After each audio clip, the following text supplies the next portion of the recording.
Now let's not shy away from the fact that the recall notice is compulsory.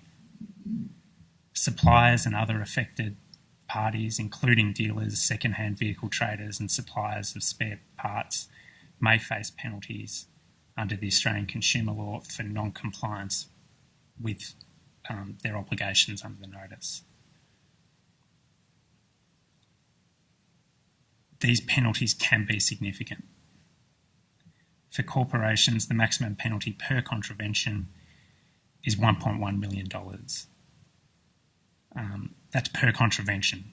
So if you were to breach the notice 5 times 1.1, the maximum penalty would be $5.5 million. We're talking there about pecuniary penalties in a situation where the ACCC has considered it necessary to take enforcement action in the federal court. And it's a matter of the court's discretion as to what the penalty will be. And there's a range of other relief aside from pecuniary penalties that a court could order for a contravention. So we're talking about things like injunctions that restrain people from doing certain things, compensation and non-party redress orders, which involve payment of compensation to a person injured because of the contravention, and things like disqualification orders preventing someone from managing a corporation for a specified period. That's really the extreme end of the ACCC's enforcement power.